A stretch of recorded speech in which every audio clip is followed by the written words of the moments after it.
guys, how are you doing today? I hope you are all doing very well. Today we are here to examine the cesspool that is Melanie Martinez's unreleased music. I can't curse just yet. It's too early in the video. I'll get demonetized, but this is so much worse.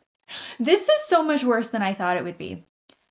Like, after my K through 12 video, I genuinely thought, well, at this point, it can't be worse with the art, with the music, right? Like, other than the allegations, which we will be going over in another video, other than the allegations, there can't be anything left here, like, within the music that's, like, questionable or crazy. Nope. No, actually, Melanie has demonstrated once again that there is not a low that she can't stoop to. But before we get started on this video, I am so thrilled and excited to announce our first ever sponsor on this channel, Bellesa. And we are sending out free vibrators or free gift cards for everyone who signs up for my giveaway. Look, I have been embracing the single life for about 2 years now. However, we all have needs,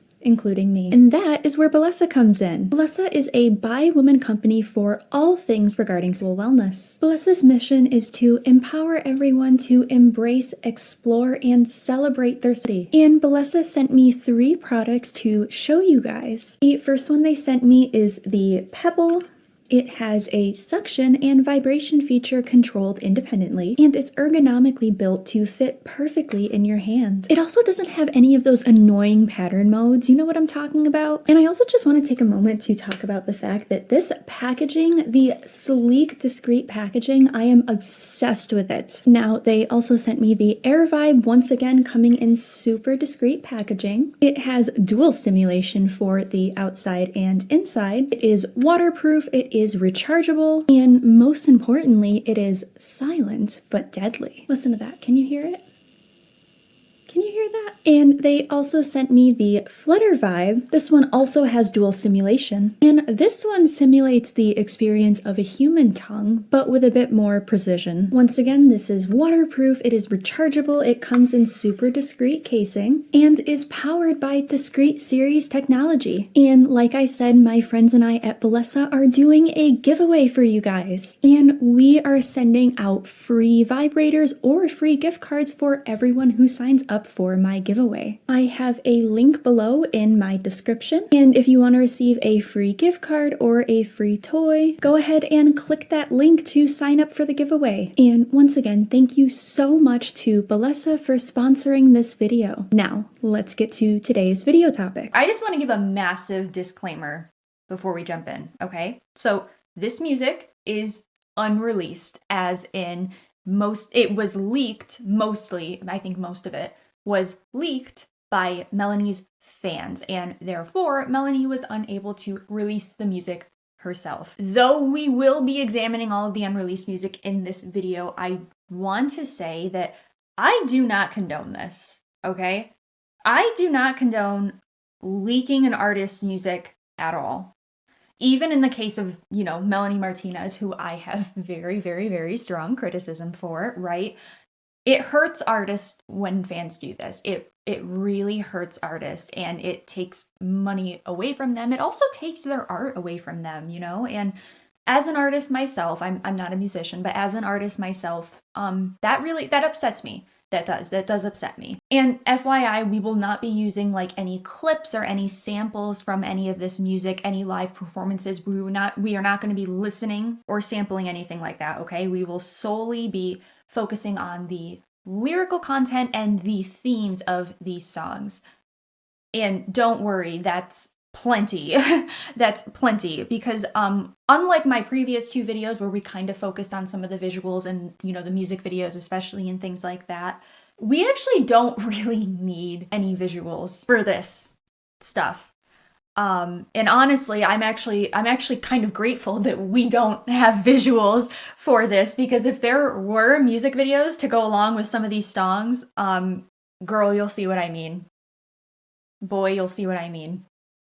non-binary, gender fluid person, you'll see what I mean, okay? You guys will see what I mean. You'll see what I mean. So, content warnings as always. So, we're talking about a lot of the same stuff that we've been going over in our previous two videos, the CryBaby video, the K through 12 video. So, we're talking about themes of SA, CSA, suicide, substance use, racism, mental health related subjects, historic tragedies, even teen pregnancy and miscarriages and terminating pregnancies.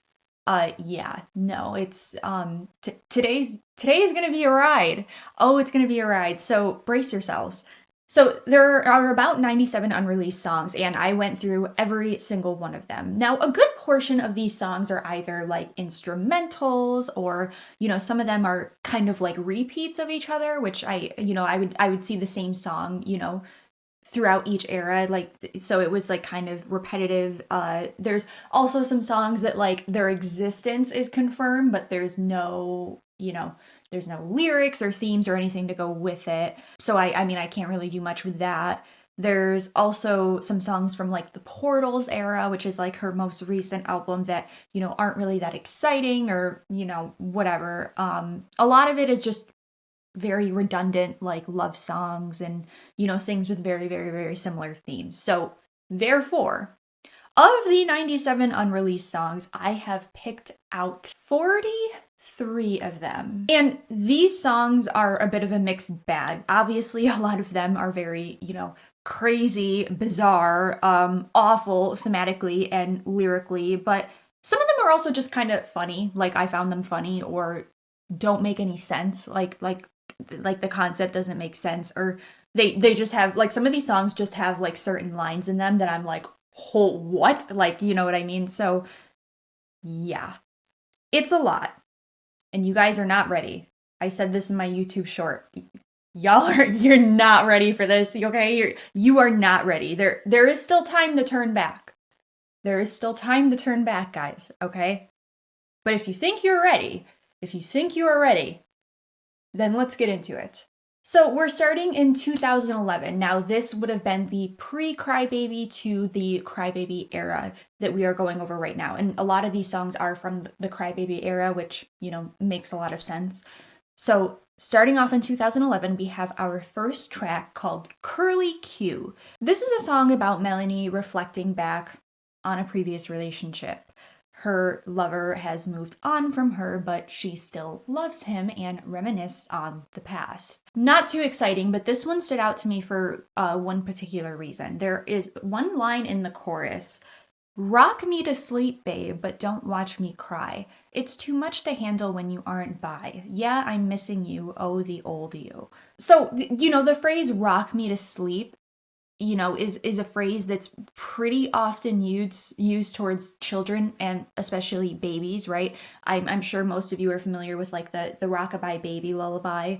It's just another example of Melanie taking something innocent and childlike and, somehow twisting it and relating it to adult relationships and themes. Then we have Birthing Addicts.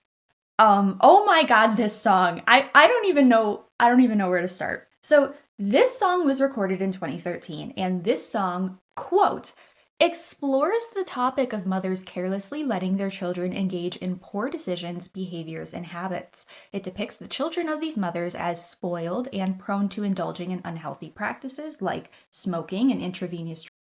Ultimately, the actions that are not stopped by their mothers permanently damages the children's lives with thick black lungs, cancer, and Alzheimer's disease. We are literally only 2 songs in, and already the bullshit is starting, because what?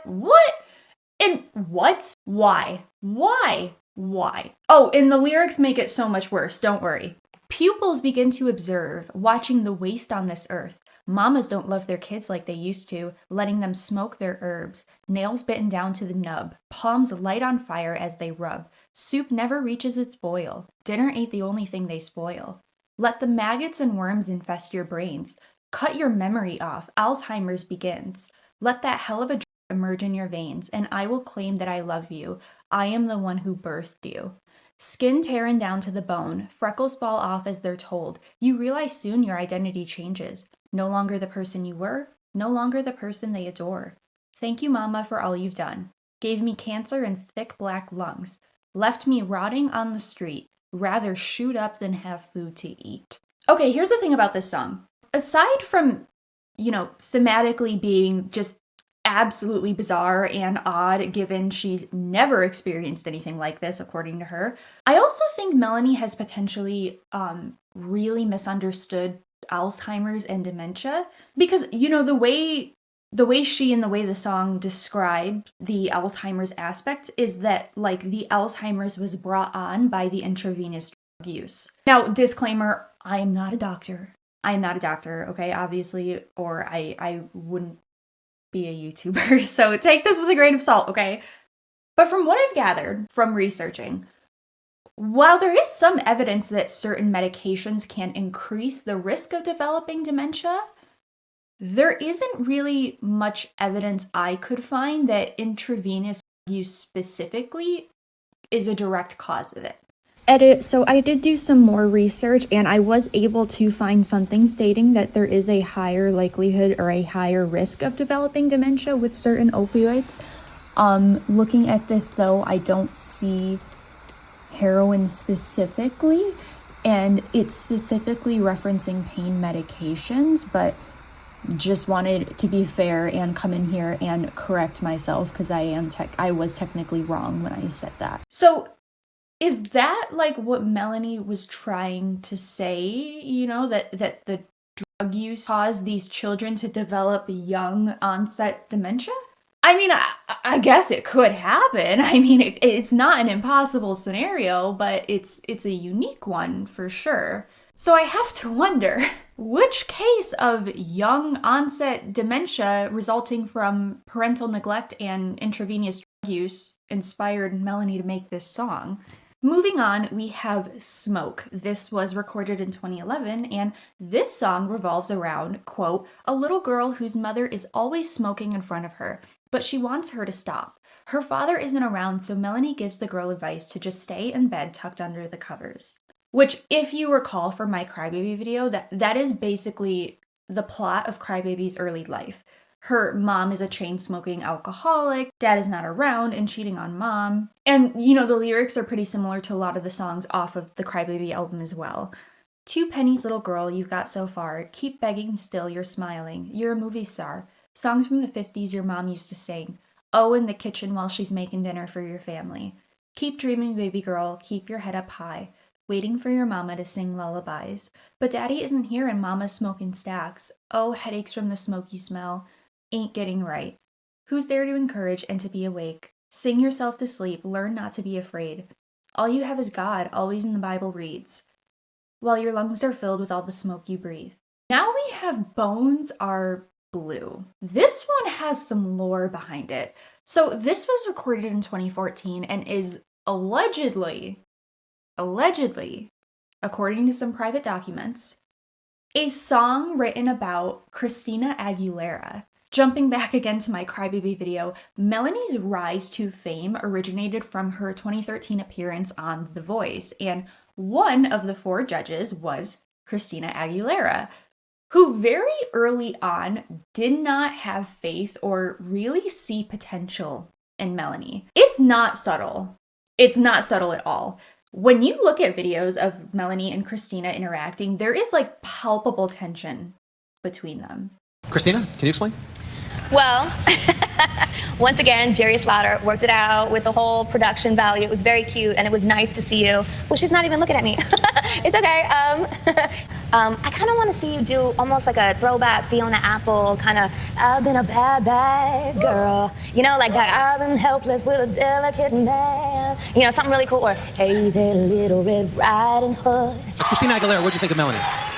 First of all, I have to give Jerry Slaughter props backstage for always giving you the best, props on stage and giving you so much. And I hope you appreciate it because he's the best. You had a cool lullaby effect and everything you did, that undertone. And it was a hair under a lot, but you made a great effort at it. First of all, it's so awesome because thank you, Christina. I know that you thanked someone else, but actually the whole stage idea was myself and Melanie's idea. So thank you for the indirect compliment. And even in the very beginning of the season, when Melanie was chosen to be on the show, during her live audition, Christina was the only judge that did not turn around. I've actually seen some TikToks and stuff in more recent years talking about these interactions and people kind of pointing out, oh, like maybe there was something Christina saw that we didn't see. It's interesting in hindsight. It's very interesting for sure. And the lyrics only further support the allegation that this is about Christina. The air I breathe is the same as you. I'd like to know what's true. Your heart and your mind controlling you. Or is it the fact that your bones are blue? And why is your face so pale? You say my name, your lungs exhale, and you sigh in regret to what we had. I didn't know I made you so mad. Why are you so afraid of me for being interesting? I'm confused by the things you say. Why are you so vague? Don't tell me who to be. I'm not like you, but you're just like me. Quit making a fool. Who the hell are you? Your bones are blue too. Now look at you. Your grin's so big. You saw me fall off of that cliff. Facade melts off when I look at you. You're glamored up, but your bones are blue. And I tried to prove you're wrong. I know you'll feel that in the song. And I'm looking through that diamond skin, and all I see is an evil grin. I swear I felt like a shiver up my spine as I was reading that. Also, the audacity to say, who the hell are you, to like one of the most successful multi-millionaire pop stars with multiple Grammy Awards and like over 100 million record sales worldwide is actually crazy. That's crazy. Dear Porcupines, this song was recorded in 2013 and is a song about, quote, people bullying Melanie during school, but she has overcome their words since then. The bullies are metaphorically referred to as porcupines. The song is about getting revenge on the people who made fun of her by insulting them. I chose to include this song for two specific lines of this verse that completely sent me into a state of extreme laughter and will literally live rent-free in my brain for the rest of my life. Ladies, oh ladies, why are you so mad? Is it 'cause I'm classy and you're a trash bag? Your teasing and laughing resonates through my heart. And now you're calling me 'cause you want a fresh start. Now look at you boys, you can't believe your eyes. You told me I was ugly and I took you by surprise. You should have been nicer, 'cause look where I'm at, while you copy Mac Miller wearing snapback hats. No, not Mac Miller, please, no. Oh, I love Mac Miller. I'm not like that. I don't have a crush on him. I like him as a musician. His last album is actually one of my absolute favorites, but I get very sad and very depressed when I listen to him now. So, yeah. Rest easy, Mac.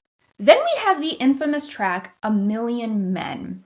Many of you are probably already quite familiar with this song. This is one of Melanie's most highly controversial songs, and for good reason. Recorded in 2013 and eventually performed live, this is a song that Melanie wrote after she watched documentaries about trafficking. And to quote her directly, I've seen a lot of documentaries about it, stuff that's really sad. So I wrote a story, basically. I call it more a story than a song because the lyrics kind of go through the girl's life. And this song that Melanie wrote after watching sex trafficking documentaries is most definitely not insensitive or romanticizing or victim blaming in any way. I mean, it's very clear to me that Melanie took a lot of care in how she portrays and describes these very sensitive subjects. I mean, I'll prove it to you. Just look at these lyrics. Miss Maggie was way too young to understand why she got thrown into someone else's hands, why she woke up to strange men. They tore her to pieces and she couldn't comprehend why she was locked up in a basement filled with men. Should have gone to school. Instead, she did them. Don't touch me, I'm fragile. I'm bitter in my heart. Mama sold me for candy, and I was ruined from the start. Why do you have to sell me to those mean old men?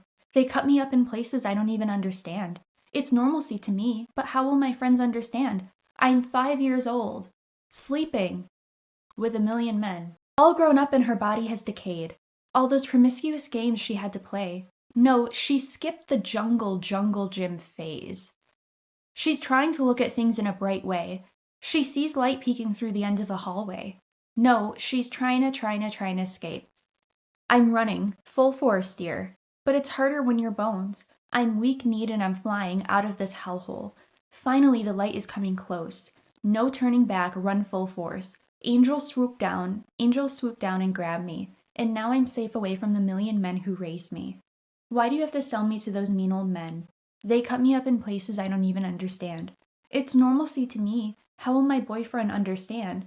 I'm 17 with a history of a million men. I am not a trafficking victim, but if I was, I think I would really resonate with this song and would feel represented and seen. I think this is really bringing awareness to this very serious issue. Okay, I've kept the sarcasm is well overdue. Okay, I'm obviously joking. I'm obviously fucking joking. This is an abysmally bad representation of trafficking victims. Oh my fucking god. Why did she do this? Should have gone to school. Instead, she did them. She did them. The 5-year-old. I'm 5 years old, sleeping with a million men. Sleeping with a million men. Mama sold me for candy. Candy. All those promiscuous games. All those promiscuous games she had to play. All those promiscuous games the 5-year-old sleeping with a million men had to play. I'm 17 with a history. A history of a million men. Okay, correction. Multiple corrections. She didn't do them, actually. They were. The 5-year-old did not sleep with a million men. A million men were. Mama didn't sell her for candy, okay? She didn't sell her for lollipops and bubblegum drops, Melanie. She sold her for drugs. Oh, and she wasn't playing any games. Certainly not promiscuous games. She was being brutally gang raped and held captive. Those are the promiscuous games that the 5-year-old was playing. And she doesn't have a history of a million men. She was and not. These are two very different things. So no, she does not have a history of a million men. I had a commenter on, I believe it was my CryBaby video, who of course was some stupid Melanie defender, and they tried to tell me that this song was bringing awareness to trafficking. And I actually kind of blew up on this person, I'm not gonna lie. I literally called them stupid, okay? I shouldn't have done that, but I was mad. Because if you truly think this song is bringing awareness to this issue, it's because you're either severely misinformed and uneducated on this subject, or you don't see trafficking victims as victims, and you see them as somewhat complicit in the abuse they endure. And I think that's how Melanie views trafficking victims. Yeah. Anyways, Rough Love. You guys are never gonna guess what this one is about. Recorded in February of 2014, this is a song about, you guessed it, domestic violence. And take a wild guess. Take a wild guess at what could have inspired Melanie to write this song. I'll give you a hint. It's not because Melanie has experienced DV herself or because someone close to her has experienced it. Nope. No. She got the idea after watching various episodes of the American television crime series Law and Order Special Victims Unit. I am not joking. You actually can't make this shit up. Even in my wildest, most inebriated state of mind, I could not make this shit up, genuinely. Do you guys kind of see why I said in my short that you're not ready? Yeah, you're not ready, because we're not even 10 tracks into this, and already and we have 43 of them to get through. And the lyrics are about what you'd expect at this point. Look at me. What have I become? I'm just a toy you played and destroyed. And what is love? Does it push and shove? And does it haunt you, make you feel like a fool? All the other boys left me 'cause I wasn't good enough. Now I'm stuck with these nightmares of me, accepting rough love. Not this time, not this time, no, not this time, not this time.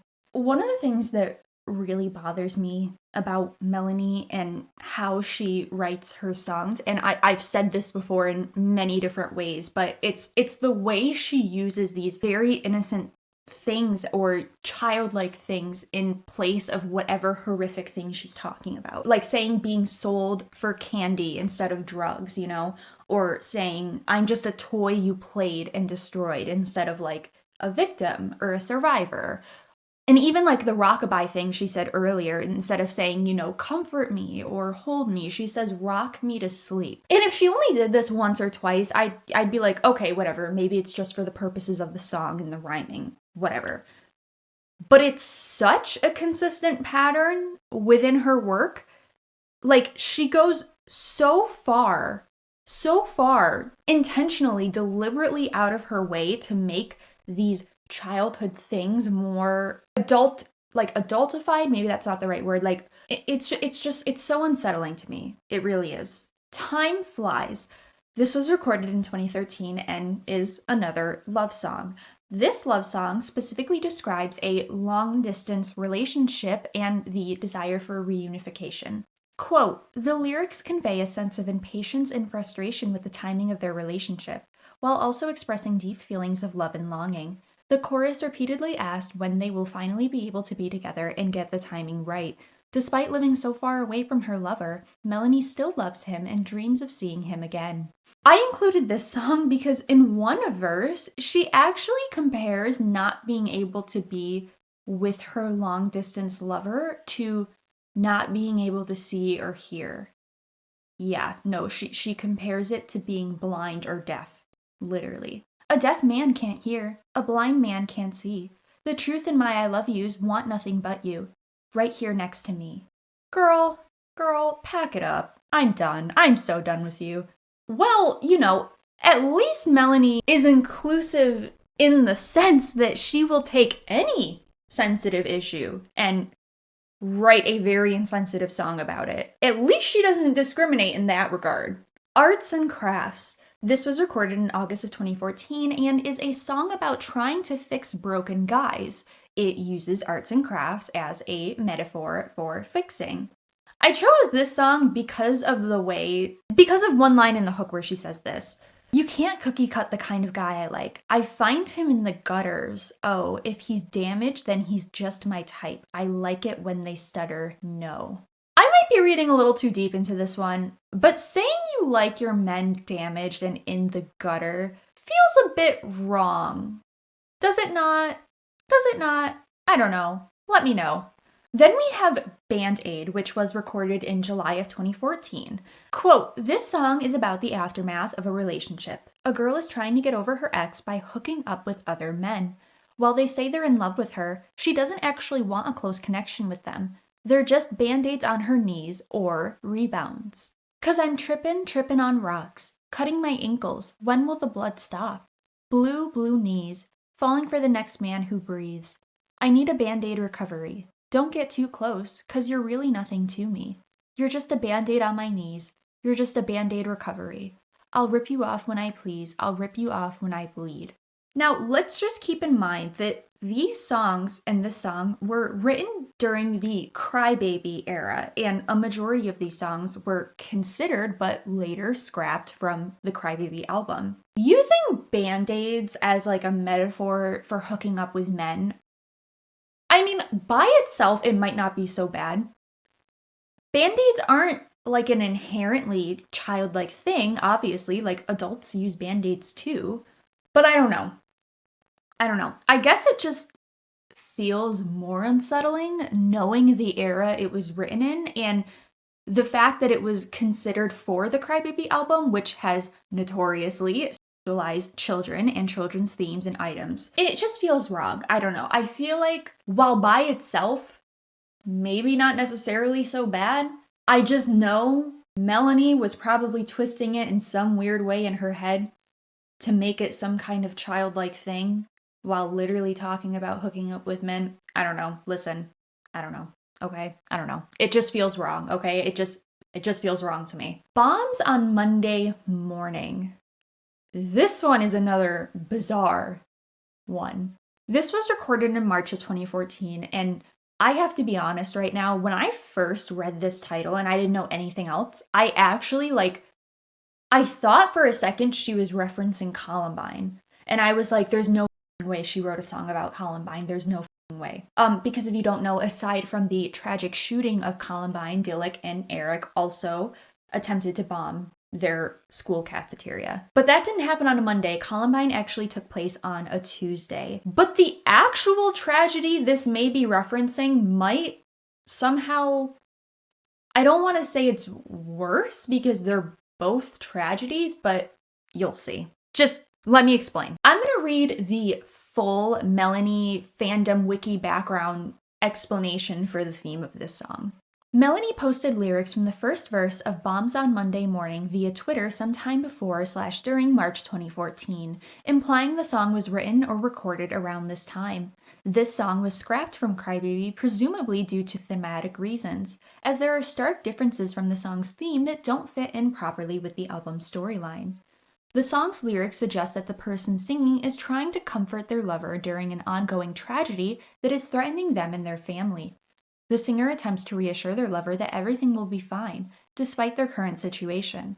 The actual tragedy the family is experiencing is unknown, although there are various fan theories online. Now let me just read you some lyrics. Pinky promise I'll still love your garden, even with no flowers, even with no flowers. Doctor's orders, don't be brokenhearted. Time will still be ours, time will still be ours. Never thought that something so tragic could ever happen to our peaceful little perfect family. I promise to love you. You and the children, carousel spinning. Our neighborhood will always be this pretty. Bombs are falling on Monday morning, waiting for the news together. An explosion any moment. You make moments last forever and ever. You make moments last forever. So, with all that in mind, I decided to look into what the fan theories were regarding the theme of this song and what event it could potentially be specifically referencing. And fans theorize that this could be referencing the bombing of Hiroshima that took place on Monday, August 6th, 1945. There's literally no fucking way. There's no fucking way. There is absolutely no fucking way that she wrote a song about the Hiroshima bombings. That is actually diabolical. And look, I've said this before and I'll say it again. I don't necessarily think it's wrong inherently to write about something you have not experienced. I don't. I really don't. I know some people feel that way. I know some people especially feel that way when it comes to Melanie specifically because of the fact that she makes so many songs about very sensitive things like, mental health and EDs and of course CSA, SA. Like a lot of people feel that way towards Melanie specifically. And I do respect their opinion, but I don't necessarily feel that way. But Melanie relies on writing about horrific things she herself has not experienced in her own words and has built her whole career off of it. Like, we all know that Melanie would not be Melanie without CryBaby and everything within it. Like, we know that. We do. We all know, at this point, especially if you've watched my first two videos, we all know that Melanie does not actually care about the tragedy of the Hiroshima bombings. We know that. We know that. This is not coming from a good place. It's not. It was just another tragedy, another thing she hasn't gone through, that she saw an opportunity to exploit for her gain as a musician. And that is what makes this so wrong and insensitive. It is not inherently the idea of writing a song about the Hiroshima bombings. It's the fact that knowing Melanie's intentions behind it were so wrong, and the fact that she does not care and saw it as an opportunity to profit from something so horrific in history. Girl. Oh, girl. We're only 11 songs in, by the way. Then we have Coloring Book, recorded in May of 2014, and I included this song just because it's literally the entire CryBaby album and storyline in a song, basically. Each verse represents a different song, though not every single song on CryBaby is referenced, but a lot of them are.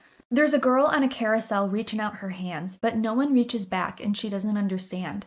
There's a house in my neighborhood with a perfect lawn, but inside the kitchen there's something deeply wrong.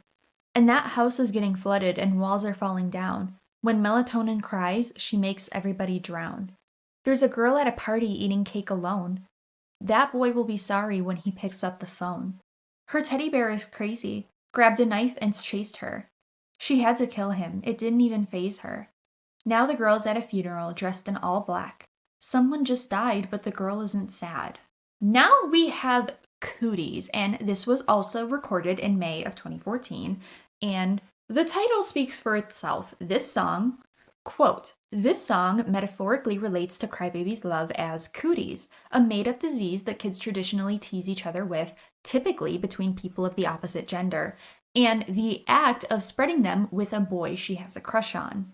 And the lyrics are nothing short of gross and deeply inappropriate in the context of literally toddlers. "Oh, my love is like a virus. Ain't no doctor gonna stop it. Why won't you just come and play with me? Why won't you just come and play? Yeah, this feeling is contagious. I think you should be courageous. Why don't you just come and play with me? Why won't you just come and play? Kiss my lips. They're red like rubies. Don't be frightened by my cooties. Romance me like a silent movie. Don't you want to catch my cooties? So wrapped up in this affliction. Shut your mouth and baby, listen. Stop teasing, just come and play with me. Why won't you just come and play?" Gold diggin' love. Yes, we had to fit gold digging in there somewhere, didn't we? And of course, the gold digger in this case is a woman, because men don't ever take advantage of women financially, obviously. To quote the fandom page for this track, "This song is about a woman who is a gold digger, which is a person who engages in romantic relationships for money rather than love. The narrator, possibly one of his friends, is trying to warn a man about how this woman is only using him for his money. It lists reasons as to how she is a gold digger and gives proof that she doesn't actually love him. However, he thinks that the narrator is just joking and ignores it until he discovers that it was right all along. In the end, he is left heartbroken and without any money." I just included this one because it's funny. It's just funny that a 16, 17-year-old, 18-year-old Melanie was writing a song about gold diggers, and once again, just something she's never experienced ever. Or maybe she has by now. I mean, given she's rich, maybe she has actually experienced it, but she wrote this in 2014, so yeah, not applicable and all the more amusing because of it. "Empty your pockets. She'll give you all her love. Is that made of diamonds? If not, you're getting shoved." Okay, I guess our gold digging woman is also abusive. "She'll hold you real tight, squeeze dollars out of you, grab your wallet from your pockets and have fun with other dudes. You tried to confront her on the cash that she spent. She gave you a kiss and that will pay the rent. How long will you hold on giving her your life? She's killing you so fast, but with a golden knife. Now she's found another man, with more cash she can spend. She swiped you to the end. Now you're left a broken mess. She left you in her debt. She never broke a sweat." Then we have Half-Hearted. This was recorded in December of 2014, and this is a song about a divorce that Melanie derived real-life inspiration from, because she wrote this song after her friend's divorce. And listen to what her friend had to say about this. "While I was there, Mel showed me the demo of the first song Miles and her wrote entirely together called Half-Hearted. And it was inspired by the ending of my relationship to my husband. They wrote it together from the perspective of how any guy should have felt if he and I broke up. How sweet is that?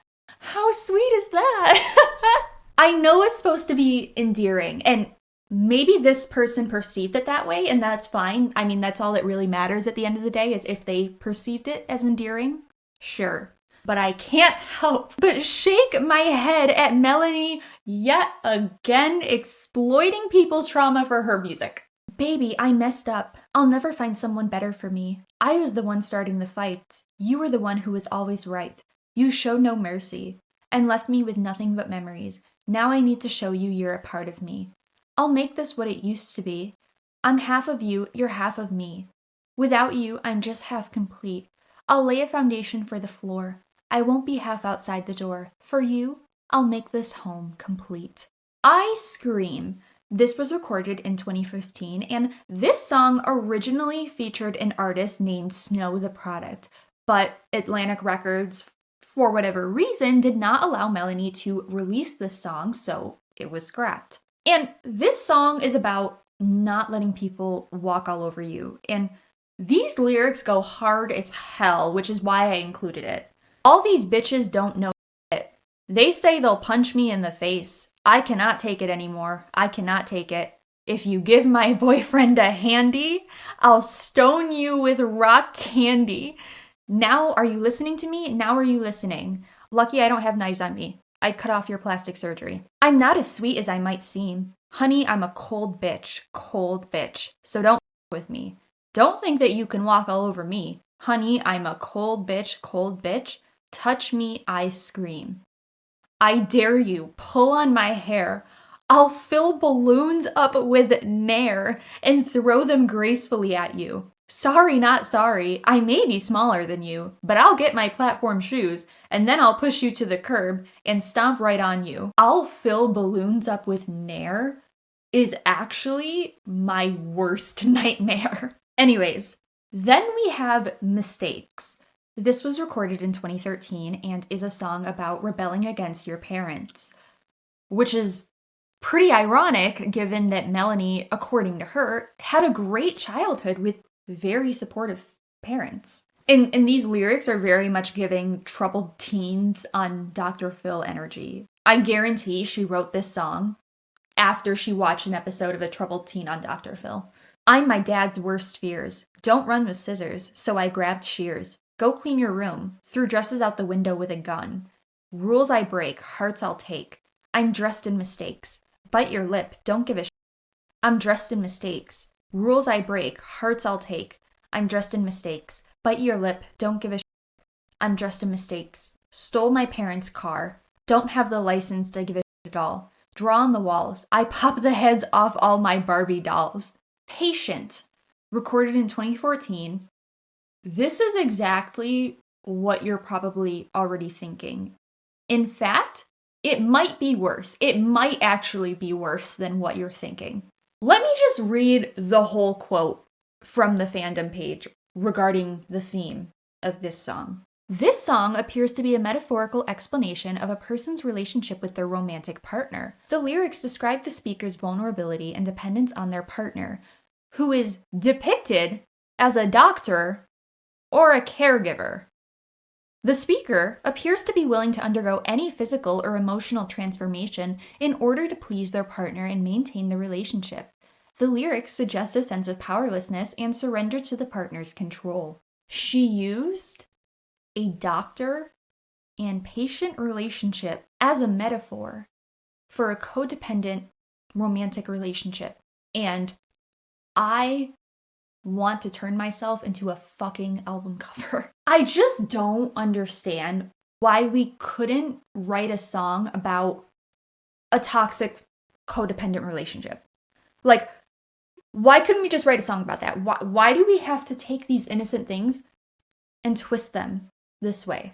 Like, why are we perverting the concept of a doctor caring for their patient when you could just write a song about codependency in relationships? Like, does she just not know how to write a song about these things without having to compare it to something else? Or like, is that what this is? Is she just incapable of simply writing a song without twisting it in some way to relate it to something that it should not be related to? Like, What is it? And the lyrics are, oh, they're so much worse. Holy shit. You can scan my head. I'll be waiting for you in the hospital bed. Take an MRI. Revive my heart. Am I really alive? My life is a screen. I've fallen so much. You've become my Band-Aid. You can dissect me. Please don't sedate. Can I be awake? I'll be your patient baby. Do whatever you want with me. I need a facelift, maybe. You could put your pills in me.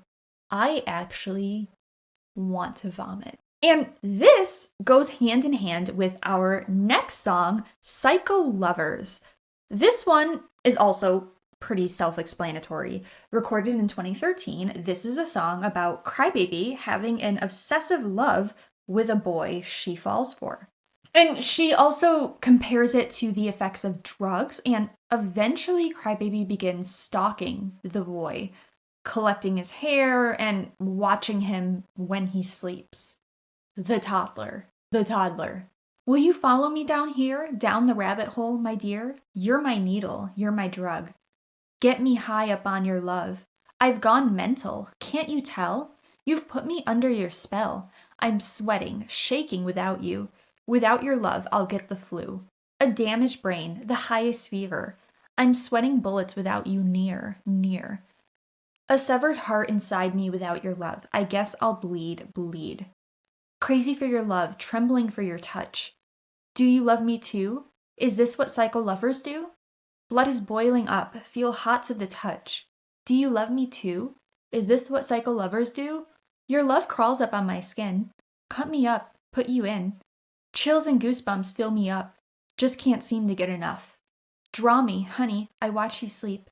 I'm collecting your hair from the pillow when you leave. Just gotta love how the toddler character sings about the boy she likes being her needle and drug. That's not weird as hell. Ring pop. This is another one that a lot of you may already be familiar with. Recorded in 2014, this song is said to share some similarities with Pity Party from the CryBaby album. Quote, however, these childlike visuals are used as metaphors that contrast with more mature themes personal to Melanie, including late-night phone calls, drug use among friends, and an underlying sense of melancholy. Lyrically, she's inviting a love interest to her birthday party and asking if he'll arrive soon. The ring pop, which serves as the song's central symbol, is a gem-shaped lollipop mounted on a plastic ring and described as the perfect party favor or treat for a birthday. A ring pop resembles an engagement ring, but because it's candy, it's impermanent. It melts and eventually disappears, implying the relationship in this song isn't a serious, everlasting one. It's so tragic because ring pops were actually my favorite candy as a kid. They were my favorite. But they always made my tongue and my lips like super blue, and that was awkward. Had to take that away too, didn't you, Melanie? This song is like a mixed bag of sexualizing children, talking about children doing drugs, and also subtle references to suicide, I think. Maybe I'm misinterpreting this, but you guys can let me know. I don't want anyone else to know what we do whenever we're alone. Make me VIP behind the sofa. All my friends take medicine without a cold. Purple stuff turns everyone to gold. Hate the taste, we mix it with Coca-Cola. When did patty cake turn to bloody knuckles? Ooh, ooh, ooh, ooh. We could stay up, watch adult cartoons. Baby, will you be here soon? Blowing up the big balloons, so big that they go all pop. Turn off the lights, let's kiss in the corner. Promise to play house with me forever. Reach for my finger, put a new ring pop. A new ring pop, a new ring pop. Put a new ring pop. You only call me when it's getting late. I saved you a piece of cake. And a bottle on ice with spoiled milk. Luna's on the roof and she's so sad. Pacifiers in her goodie bag. Once you jump, there's no coming back. Was that I'm reading that as like a suicide reference, but y'all have to let me know if I'm misinterpreting that. Then we have Rocking Horse, and FYI, trigger warning, if you're someone who has experienced a miscarriage or have had to get an abortion or anything like that, this one is probably going to be very upsetting for you. So just a warning for that, okay? If if you're deeply sensitive to that subject, you might want to skip ahead a little bit through this song. Because yes, Melanie had to make a song about that too. Recorded in 2014, this song is written, quote, from the perspective of a woman who has received an abortion and claims it was a miscarriage out of fear of her husband divorcing her. The guilt of the cover-up haunts her, and she cannot escape the thoughts of what her son could have been like had she given birth. Yeah, it's bad. This one really upsets me. Okay, this one upsets me. And look, I've never had to receive an abortion, or I've never had a miscarriage. I've never been pregnant, right? So it's not that it's a close issue to me necessarily, but I can only imagine how it must feel to experience that kind of loss and all of the complicated emotions that accompany it.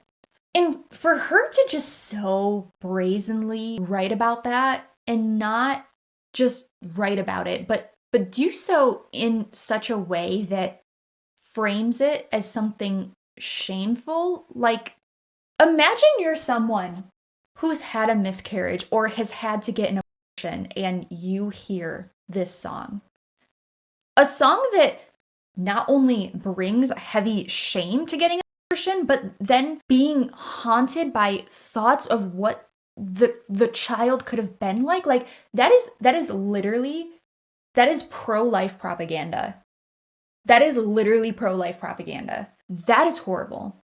That is horrible.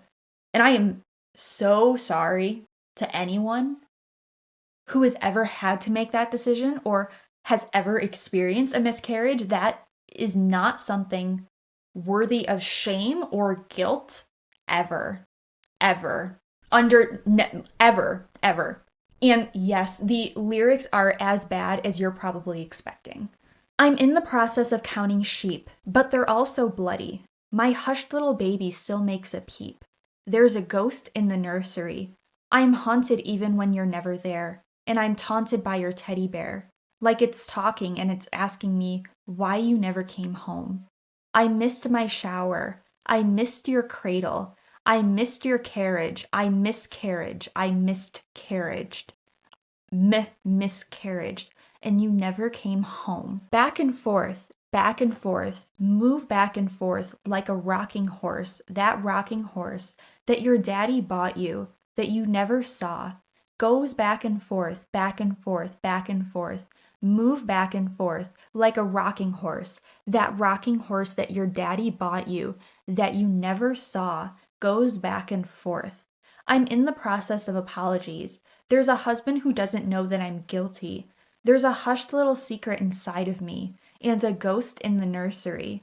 Oh, honey, you'll never see your son become a star, or the money you spent on that box of cigars, and I'm sorry you never got to hand them out. This is for all the horses, never given a horseman, never grew to be Porsches. This is for all divorces that were caused by abortions, babies having babies, and babies having abortions. Again, if you are someone who has been affected by these issues, I am so sorry. Genuinely, Melanie, for this. Let's move on to Rotten Milk. This was recorded in 2014, and this is another weird, bizarre song. This is about a grown man who lives with his mother. And the song is basically just poking fun at the fact that he is a grown man that still lives with his mother. Quote, this song is about a grown man who still relies heavily on his mother and has not learned how to take care of himself.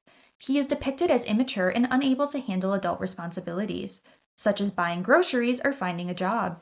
The song addresses this idea that this behavior is not normal or acceptable, despite the man's belief that it is. The chorus shows his fear of losing his mother and how he feels lost without her. Throughout this song, Melanie mocks the man for still relying on his mother at an adult age and being unable to take care of himself. But this song goes deeper than that, because when you actually examine the lyrics, it paints a much darker picture than just a man who didn't move out of his mother's home. 25-year-old watching Looney Tunes, waiting for a job as you play with your food, wondering why your fridge is so full of filth, cookies filled with bugs, and cartons of rotten milk. Stop whining, you're a grown man. Mother needs to let go of your hand. Have you heard what's going on outside? Water guns aren't why people die. Stop whining, you're a grown man. Mother needs to let go of your hand. Have you heard what's going on outside? Water guns aren't why people die. Mama, please help me. Still don't know how to brush my teeth. Finding love is hard, you see. So mother, don't you die on me. Rotten milk tastes good to me. Don't know how to buy groceries. This is normal, can't you see? But mama, you cannot leave me. Mother's on a walker, still tucks you in. Working 9 to 5, your outline is a sin. You're crying for your bottle of Xanax and tequila.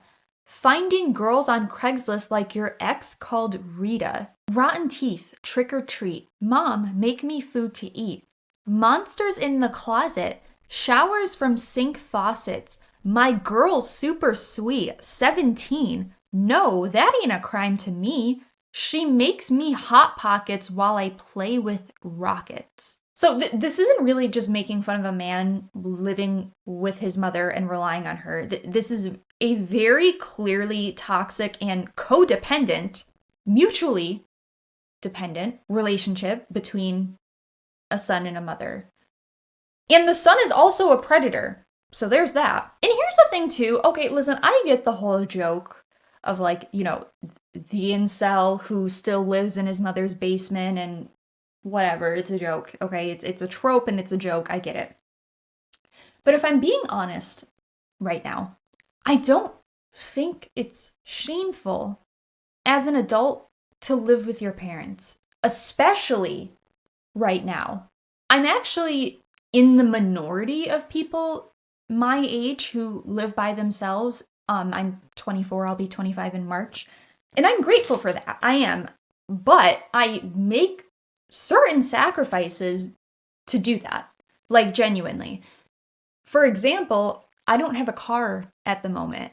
My car broke down in winter of 2023, and at the time, I didn't have enough money saved to get a new car because I was literally living paycheck to paycheck with very little money left over after I paid all my expenses, like, you know, rent and electric and everything else. And Ubering to and from work was far too expensive. So I actually ended up getting an e-bike, like an electric bike. And I thought it would just be like a very temporary thing, but I actually found that I prefer it. And it also saves me a fuck ton of money, let's be real. So that's actually what I've been doing for like the last 2 years.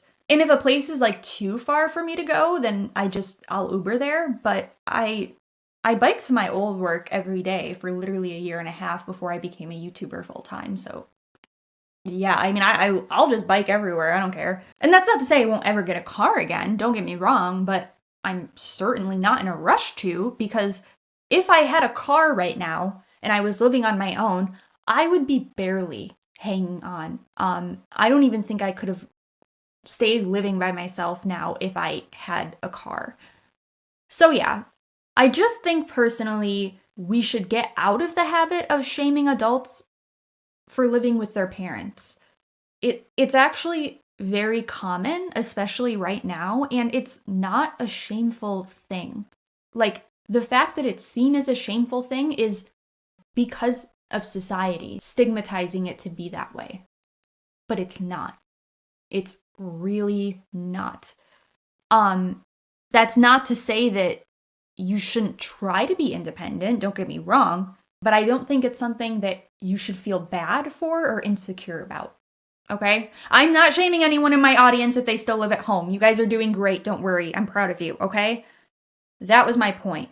Anyways, then we have the song Run. This was recorded in 2013, and this is yet another song about a toxic relationship where the guy runs away and cheats on Melanie. So you're probably wondering, okay, another relationship song. Great. What's the deal? Why did you include this? Well, because after I read the first 2 lines in the first verse, I immediately tapped out. Honey, please get out of that hole you're in. Talking to yourself like you're some schizophrenic. Come again? Excuse me? I must not have heard that correctly. I must have misheard because there's no way she actually said that shit. But hey, at least this was the only time that Melanie ever made fun of schizophrenic people within her music. Right? Right? Oh, my bad. Correction, I forgot. She wrote a song called Schizo. Yes. Yeah. I don't know what movie or show or whatever the fuck she watched that made her decide to exploit schizophrenia for her music, but hey, like I said, at least she doesn't discriminate. And of course, per usual, she used the condition of schizophrenia as a metaphor for a toxic relationship. This is the whole theme description from the fandom page for this track. As the song's title hints, this song uses schizophrenia as a metaphor for a relationship. Melanie describes a relationship where she is being held up on a string for someone. She is willing to change herself over and over again for them, leading to her losing her own personality. She is simply a toy for the other person until they are bored of wanting to play with her. Eventually, she doesn't know who she is anymore and simply asks the other person who they want her to be. Then, the tables flip, and Melanie is now in control. They keep changing sides along with their personalities, and their relationship is never completely stable. It's the way that what she's describing isn't even schizophrenia and is literally just an unstable relationship. It's literally just an unstable relationship. Like, why didn't you just write a song about an unstable relationship? Oh, and don't worry, the lyrics are plenty insensitive per usual. I don't know who you are, 'cause I don't know who I am. How can you know how to love if you change your mind again? I don't know who to be. Who do you want me to be? Schizo. Tell me how you want me. I'll do anything you say. You like to play a lot of games. I'll be your favorite toy to play. You know I'm waiting for your call. I'm waiting for your call all day. I find you absolutely handsome whenever you walk away. And we got so many sides. I just can't seem to decide. You just can't make up your mind. La da la da da la. I don't know who you are, 'cause I don't know who I am.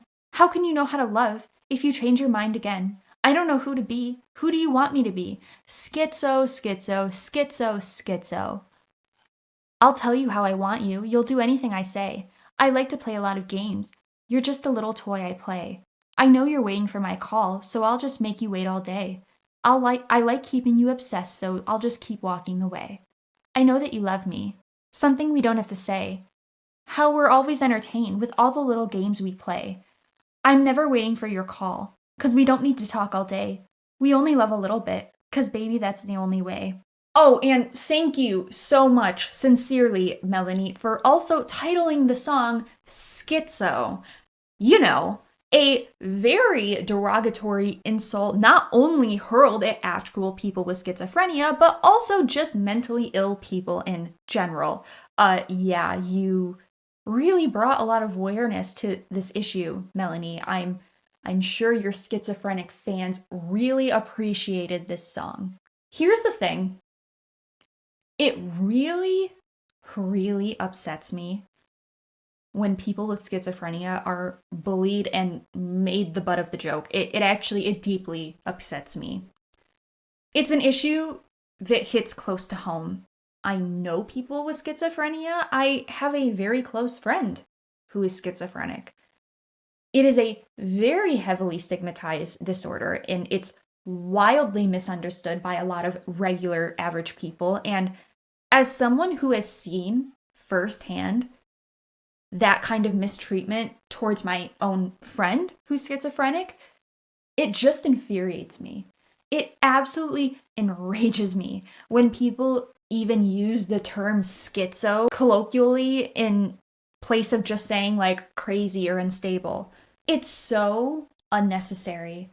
And I don't just feel that way about schizophrenia, by the way. I really don't like when people throw around disorders as though they're just like personality descriptors. Like, you know, saying someone is bipolar instead of just saying they're moody, saying they are borderline instead of just saying they're like upset or whatever. Even when others like call people narcissistic instead of just saying like selfish or self-centered, it does so much damage, even if it's not visible on the surface. So can we just stop doing this, please? Can we just fucking stop? Can we stop? And I'm talking to the streamers out there, not all streamers, but the big streamers, because I know you people just love to throw around the word schizo like every 2 seconds. So if you could not do that, that would be great. Thank you.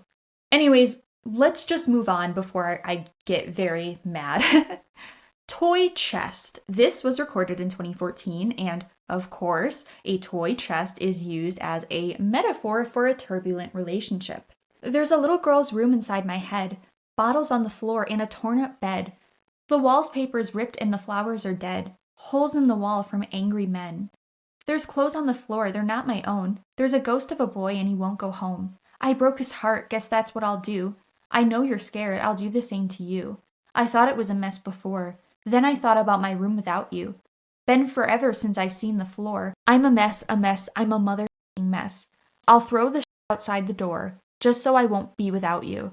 Don't want to be alone anymore. I'm a mess, but I'll clean my mess for you. Clean up, everybody everywhere. Clean up, everybody do your share. You say I'm too young to know wrong from right. A clean bed's a sign of a lonely life. You have 99 reasons why we shouldn't be. That makes you more of a little girl than me. Clean up in a song about an abusive relationship is crazy work. The nursery rhymes are always catching strays with Melanie, like always, in all of her music, okay? Also, what the hell was that line, that makes you more of a little girl than me? What? What? I'm not even gonna try to make sense of this shit anymore. Then we have Twins. This was recorded in 2014, and it's literally a song about two best friends who are so close that they are compared to conjoined twins. I will have your back if you always have my back. You're my twin, la la la, you are my twin. I will love you back, 'cause I have to have your back. You're the only friend that I let under my skin. Looks like we're living in the same skeleton. Sometimes I want to cut you, but I know I'll always love you. You're my twin, la la la, you are my twin. I'd bet money that she either watched a documentary or a TLC episode about conjoined twins and wrote this song immediately after. Unhappy Meal. This was also recorded in 2014 and is a song Melanie wrote about her fans. More specifically, it, quote, touches on how artists often view their fans solely as customers rather than individuals with genuine connections to their work. This theme is most evident in I Don't Remember Your Name, You're a Ticket with a Number, referencing concert ticket sales. This song could also be talking about a toxic relationship where one of them is mistreated by their partner, and they know that they will come back for more, so they do whatever they want with them. And I included this one because of the lyrics, because they're actually quite mean. And I know it's just a song, but it's the way she talks about her fans in this song, and that just, it makes me really sad. It makes me sad, especially knowing most of her fan base is compromised of very young children. You'll do anything I say. When I talk, you believe it. Feed you bullshit all day, 'cause I know you will eat it. You see me on your television screen. You say my name so proudly. I could be the girl of your dreams, so tell your parents about me. Are you happy now? Do you like being ignored? I make you unhappy now, but you keep coming back for more. Eat your heart out. Throw it up on the floor. Are you happy now? Are you happy with your unhappy meal? You wait at my window. Think you're so special. One milkshake, then you have to go. I've got a busy schedule. Don't call me with your little belly ache. I won't satisfy your hunger. I don't remember your name. You're a ticket with a number. Where do babies come from? Yep, that's real. That's a real title. That's real. That's a reality.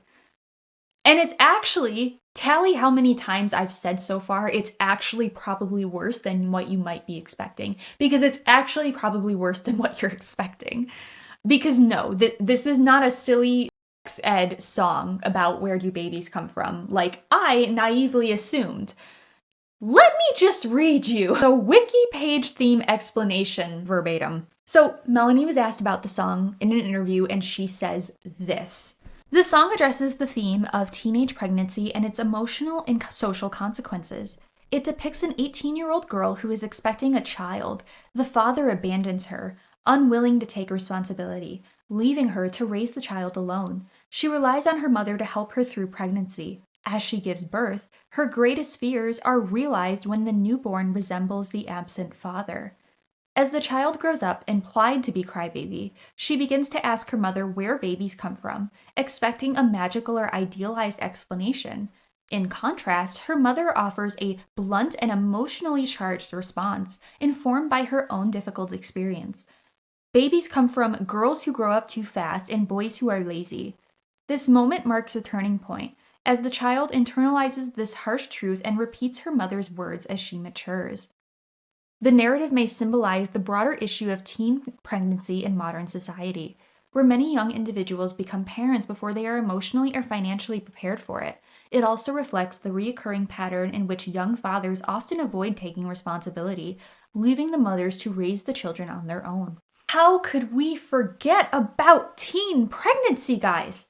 How?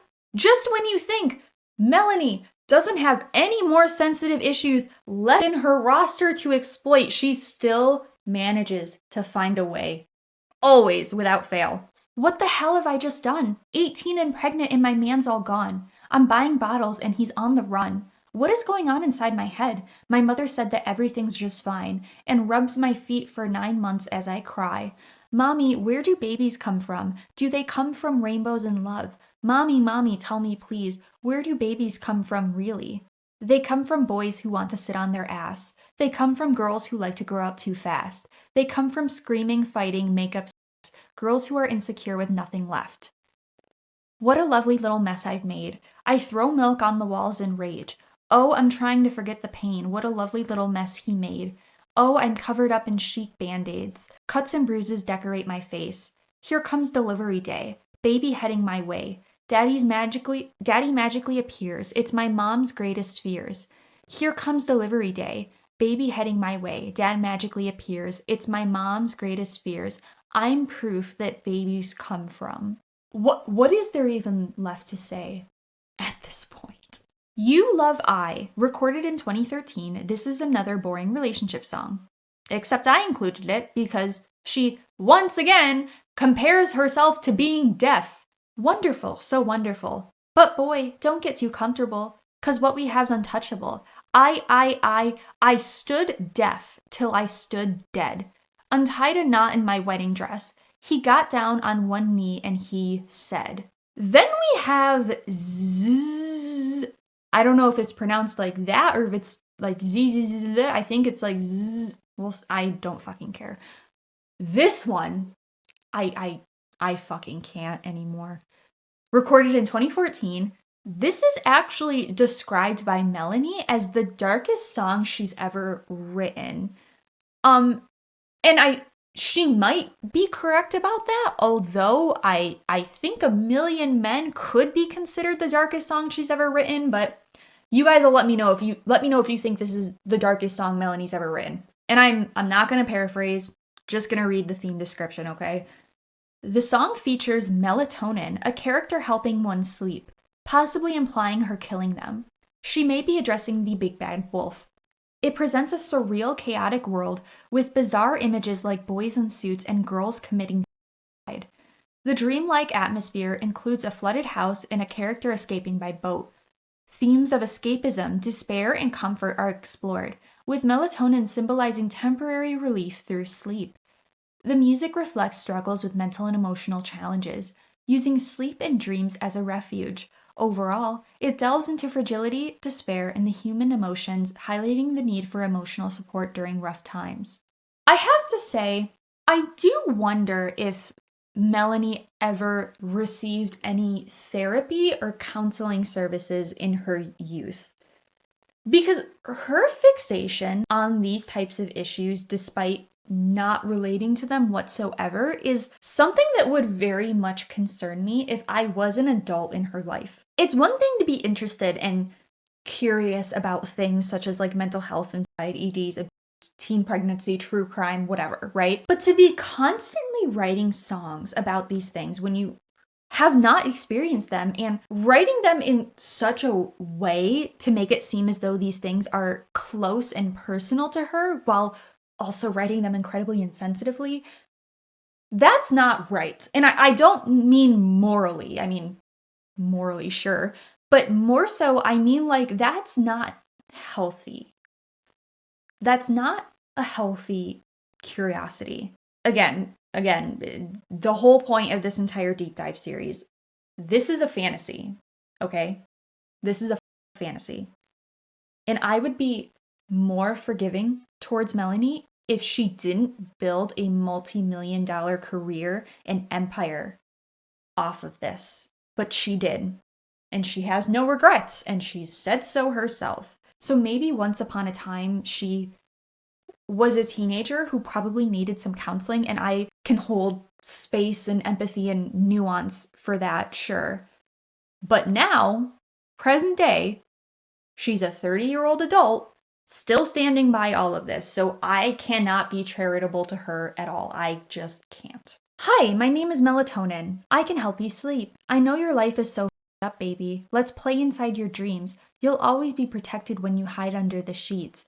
Just bring your handbook for the recently deceased. Won't you stay for dinner? We're serving lollipops. If you're mean to me, I'll make your teeth rot. I'll pick them up and lock them in my jewelry box. The boys are in their suits and ties. The girls committing suicide. Luna's on the roof again. I threw my bear out and he's back for revenge. We used to have the perfect lawn, till someone left the faucet on. Now the whole house is flooded. I'll row my boat with my beloved. We have now finished the CryBaby era of unreleased music, so we are now entering the K-12 / after school EP era. And this is just a stupid thing, but I'll point it out. The after school EP was eventually, all of those songs were added to the K-12 deluxe album. So just, yeah, for accuracy purposes, just want to say that. We have our first track, Eraser. Recorded in 2016, this song explores the theme of losing your virginity as a teen and regretting it. Hence the title, Eraser, to erase your mistakes. Oh, what do you know? Another metaphor. Oh, I saw you walking through the hall. You make a woman want to crawl into a locker where the lights are off. I know you want only one thing. Do ya, baby? Tell me. Are you gonna hit it and leave it? I'm too young for falling in love. Baby, you should know that.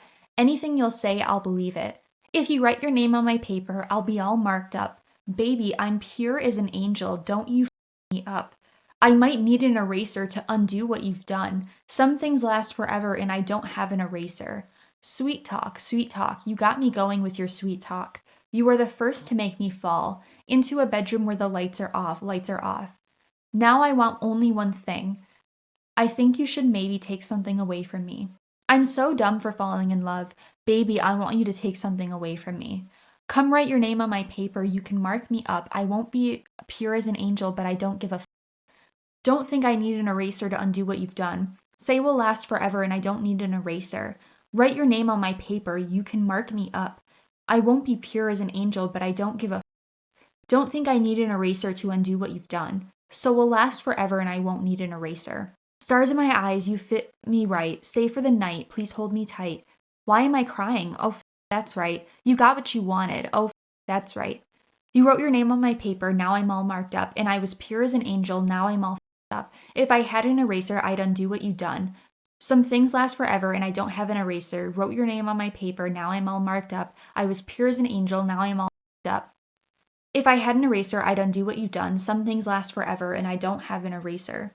Just an FYI for any teens or young people out there, you're not less pure or f***ed up, as Melanie so kindly put it, if you lost your virginity or if you lost it to someone you regret. Like, that is religious, purity culture, propaganda.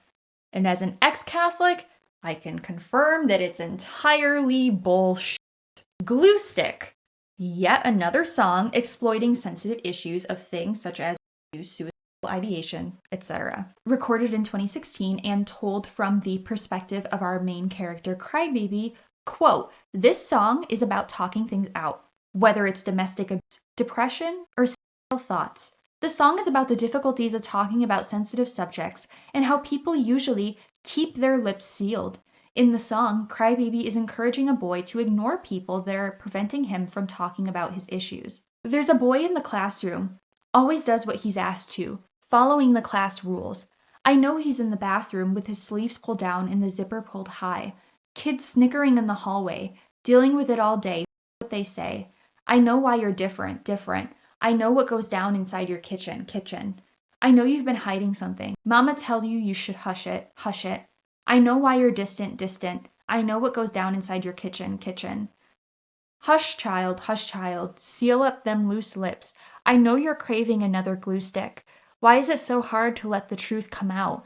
Don't speak, cover up your bruises. That's what they say when they feed you a glue stick. Why is it so hard to let the truth come out? You know you don't have to be so quiet when someone asks you why you're in the bathroom, why your sleeves pulled down and your zipper pulled high." I know I have to make this video fair use, but like, I truly don't have any words or commentary left. Like, I am utterly dumbfounded. I don't know what else to say. Then we have Paper Cut, recorded in 2016. This, once again, is from the perspective of our character CryBaby. The theme of the song is basically, you're being abused. Well, don't worry, things could be worse. No, like, literally, like, not only is that the fandom wiki theme explanation, but that's literally the literal message the song is conveying. You could get hit by a car or a train, or get electrocuted in the rain. You could find a monster in your closet by your sneakers. You could find out that the monster's actually your teacher. You could have a dad with a friend named Jack, and when Jack's around, mommy gets slapped. And if you tell mommy that she deserves better, you'll have to cover up your bruises with a sweater. I know your heart is broken, feels like your world's been stolen. I promise that it could be worse. It could be worse. I know you miss those kisses. There are so many fishes. I promise that it could be worse. It could be worse. Don't be sad. It's really not that bad for you. It's only just a little paper cut or two. Don't be sad. You will be laughing someday soon. It's only just a little paper cut or two. Jump scare. The lighting is about to change significantly. I accidentally realized my ring light was turned off the entire time. I'm so sorry. Could have been the baby in the carriage with beautiful blue-eyed parents. If mommy said she never told a lie, why the do you have big brown eyes? You could break a hip. You could lose your teeth. You could swallow a spider in your sleep. You could find a razor in your peanut butter sandwich. If you get cut, you can always get a bandage. So, yeah, I mean, if you're being abused, at least you didn't find a razor blade in your peanut butter sandwich. Things could be worse after all, according to Melanie, who's literally never experienced it. Then we have Erase Her. Not to be confused with the previous Eraser, this song, Erase Her, is yet another song exploiting the very sensitive issue of missing persons cases and racial bias. Quote, "This song confronts racial bias in missing persons cases, illustrating how white children often receive swift and extensive attention from authorities and the media, while children of color are disproportionately overlooked or metaphorically erased from public awareness. A report by the Missing People charity found that Black and Asian missing person incidents in the UK are significantly less likely to be resolved by police compared to those involving white individuals. Black children, for instance, were 7% less likely to be found and more likely to remain missing beyond 48 hours. Erase Her narrates the story of a girl kidnapped and confined to a basement, whose case is systematically ignored due to her skin color. The song explicitly critiques how race influences whether a victim is acknowledged, investigated, or mourned, aligning with what's often known as missing white woman syndrome. A 2016 empirical study confirmed that media coverage is heavily skewed towards white missing people, and that African American and other non-white victims receive far less visibility and slower response.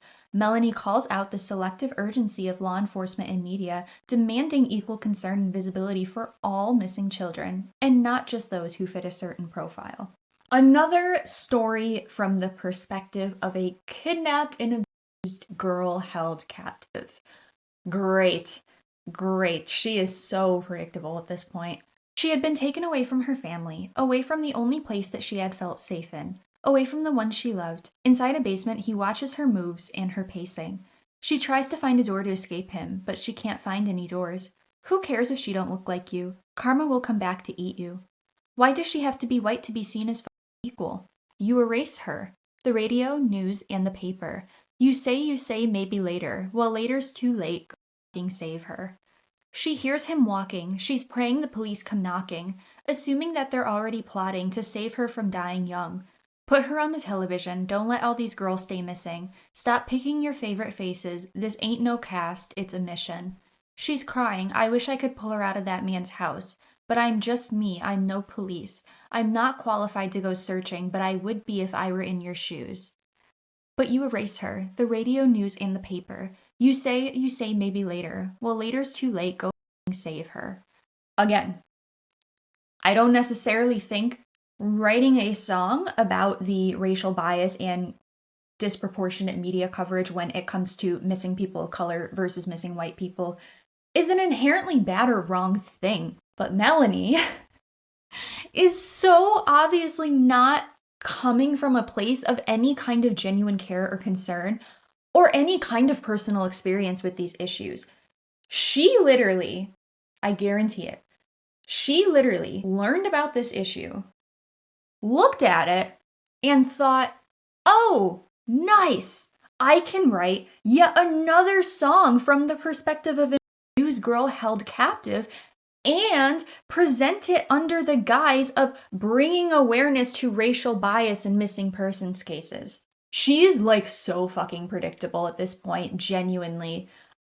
Or maybe to me, she is, because I've been immersed in this rabbit hole for months now, and I actually do feel slightly parasocial in the sense that I've watched and read so many interviews that at this point I can just look at a Melanie Martinez song and its theme and lyrics and immediately clock, she saw an opportunity for another first-person perspective song about being kidnapped, and that was exactly what the thought process was here.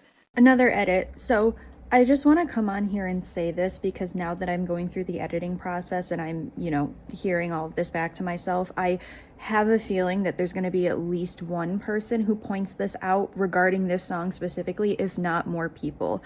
So let me just address this.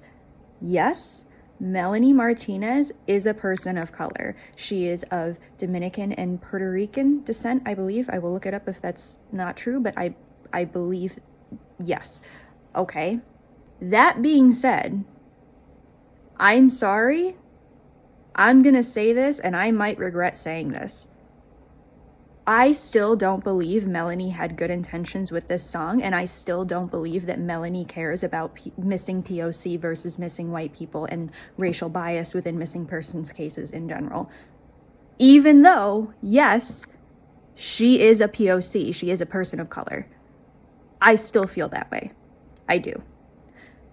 And if it were literally any other person I was talking about, I would not feel so confident saying that, but it's because it's Melanie Martinez specifically that I do feel very comfortable saying that.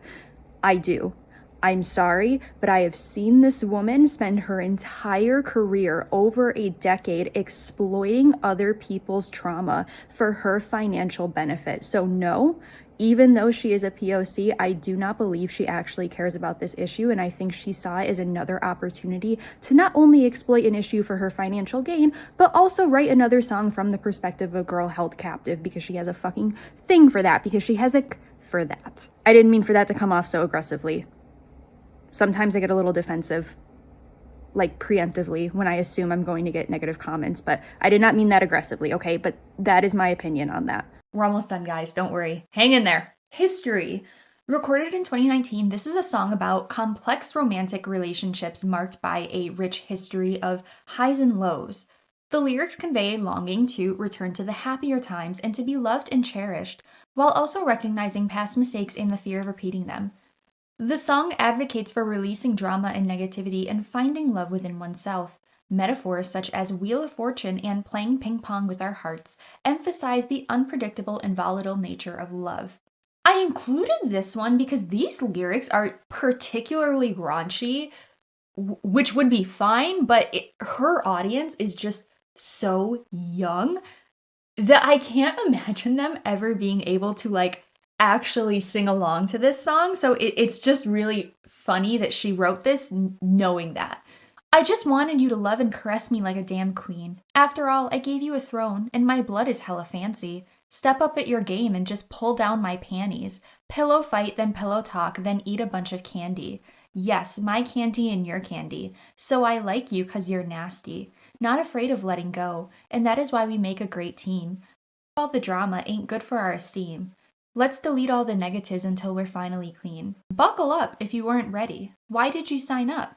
Don't be a ball sack. Be a strong and unbreakable since humans came about. The idea of some like 10 or 12-year-old somewhere singing "Don't be a ball sack, be a" like had me laughing for like 10 minutes straight. Spin the Bottle, recorded in 2020.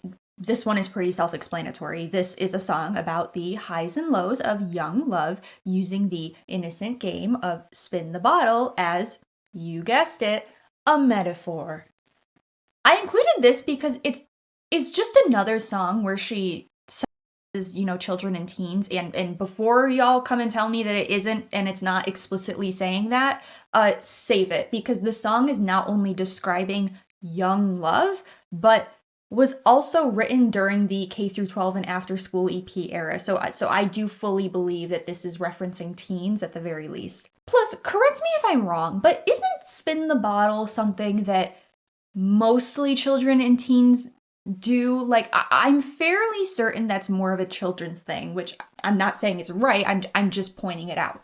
They circle up, sit down, hold hands, clown around, licorice in there by mom's house, the club, rose cheeks, shut the door, first time kiss, I want some more, roll the dice, break the ice, I'm too shy and they're too nice. Spin the bottle, fill me with your words, wasting my time, minutes of heaven, can end in a second. Biding your time, oh oh, biding your time, oh oh. And if I'm naughty, I'm nice. Will you match me at the right temperature? Is it too early to know if it's true? Don't bite too hard, don't turn off the lights, I'm scared of the dark, don't go too far. Does it always have to be this miserable? Sitting round the corner, I'm uncomfortable.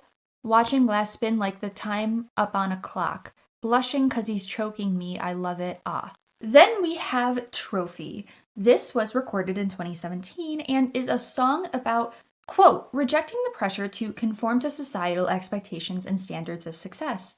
The lyrics encourage the listener to value their own self-worth and not rely on external validation, such as trophies or accolades, to define their value. The song also critiques the idea that success can only be achieved by following a specific set of rules or by conforming to a certain mold. The song could also be Melanie saying that she doesn't need validation or awards to know her worth as an artist.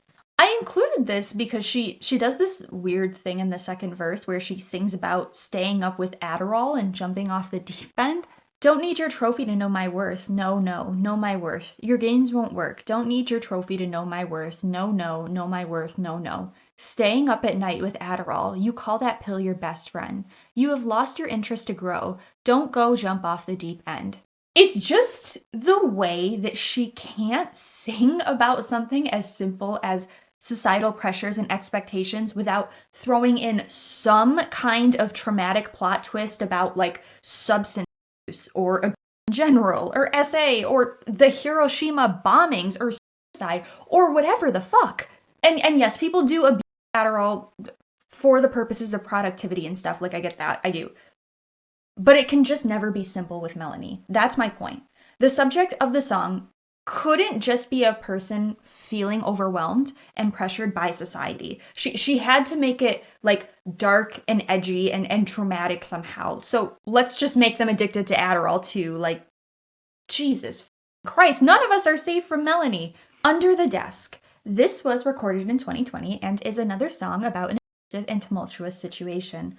Of course, using a school theme metaphor of being under the desk, which is outwardly clean and tidy, but under which you can usually find garbage, dirt, and chewing gum. At first glance, the seemingly friendly and kind romantic partner of the lyrical heroine becomes conflicted and violent behind closed doors. You're always gonna say it, but you're never gonna do it. And if we're being honest, man, you really put me through it. I'm gonna breathe it out next time we scream and shout. And I'm not like your other types, you know I'll put up a fight, not because I want to, just because it ain't right. To cut me with your words and think I won't be hurt. Under the desk, I'm never gonna leave him a mess. If I tell you what I need, please address. Don't sweat, don't sweat, don't sweat. And over the top, I know you think I'm being a lot. I'm just trying to find the solution. Don't stress, no stressing. I'm not in the mood to duck your punches. Your mouth moves like running water, or a forest fire. You hide it well beneath your smile. Future looks so good when you're like taffy. Soft and loving gets you goodies. Keep it balanced, keep it groovy. Don't dress it up. Tell me the raw and real. I can't mind read how you feel. Open your throat. I'm gonna climb in to catch what you said to me. Your tongue is as cutting as a machete. Finally, we are now entering the Portals era, which honestly, there's very little from this era that we will be covering, given that Portals is an album revolving around spirituality and nature and stuff like that, and is much less centered around children and children's themes and just like dark subject matters in general. So starting with Dragon's Blood, this was recorded in 2021 and is a song about fighting with inner demons and trying to find ways to cope with them. Quote, there are many metaphors for personal struggles and ways to overcome them. The song also touches on themes of isolation, fear, and violence, as the singer tries to keep the beast under control and protect herself from its attacks. Overall, the song seems to convey a sense of desperation and the need to find a way out of this internal turmoil. I included this one because I thought it was interesting, and this is something I'm going to talk about more in my actual Portals album analysis whenever we get there. But Melanie has made a lot more music in recent years about fighting inner demons and grappling with self-worth and self-esteem. And it almost makes me wonder if she's been self-reflecting and starting to perhaps maybe feel a little guilty, maybe a bit shameful or remorseful, for making a career off of sexualizing children and exploiting people's trauma she hasn't experienced. I don't know. It's just a thought. We'll explore that more when we discuss Portals, but here's some lyrics. Got the beast on my back and he's gnawing. In the streets and attacks every morning. Always so violent, licking his nails. Waits for the silence, choking his tail. Tried to keep him in check in my basement. Got a leash on his neck, but he breaks it. Shining my dagger, picking the fight, firing shots off, risking my life. He hides in the back of my pillow, in my mind, and he stares through the window. So isolated, guarding my door. Tried to go out, but I'm chained to the floor. Used to feed him my fears and my troubles. Now he sees me at ease and he trembles. Shining my dagger, I don't pick fights. Maybe I'll sleep for once in my life. I don't know. Maybe I'm reading too deep into it. But this feels like someone who is being haunted by inner demons. And I just have to wonder where that comes from. I do, given the timing of it all being within the last few years, where she's been and continues to be heavily criticized for her CryBaby and K-12 eras. And the fact that she seemingly has not experienced any of the trauma she sings about, I really ponder about what those inner demons could be. It's just a thought. Emerald. This was recorded in 2021 and is a song about self-worth and individuality, comparing one's worth to the uniqueness and rarity of emeralds. And it also touches a little bit on jealousy as well. I included this one because in the song, Melanie compares herself to the goddess Aphrodite, and I just think that really speaks to her ego.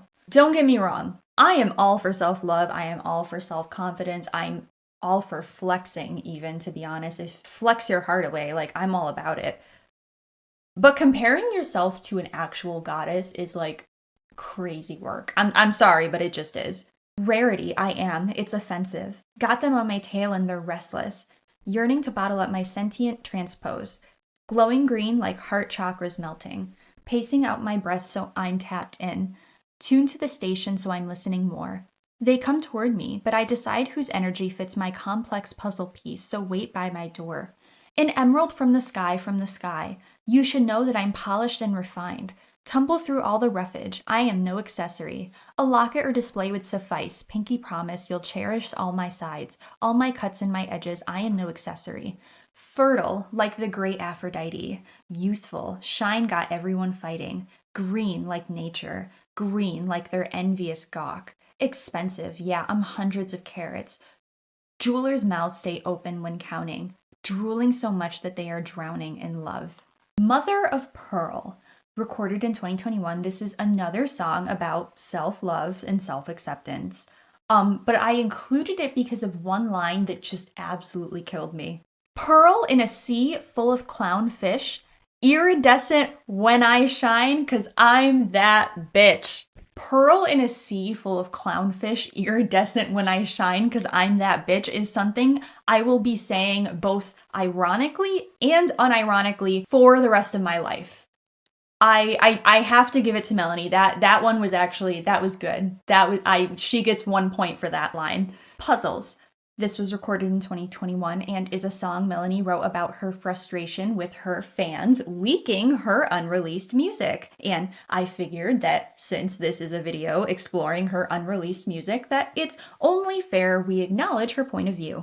Is it clever to steal all the prize from the dealer when their back is turned, baby? Would you ever pull the cake out the oven and eat all of it raw? Wouldn't feel good at all. You're a bandit. 'Cause you always leave me so empty-handed. Before the paint even touched the canvas, pulled all my pictures right off the wall, didn't feel good at all. And then finally, we have our final last track, AK-47. This was recorded in 2016 actually, but it was leaked in 2021. Quote, the theme of this song seems to be about a woman who is competing with another woman for a man's attention.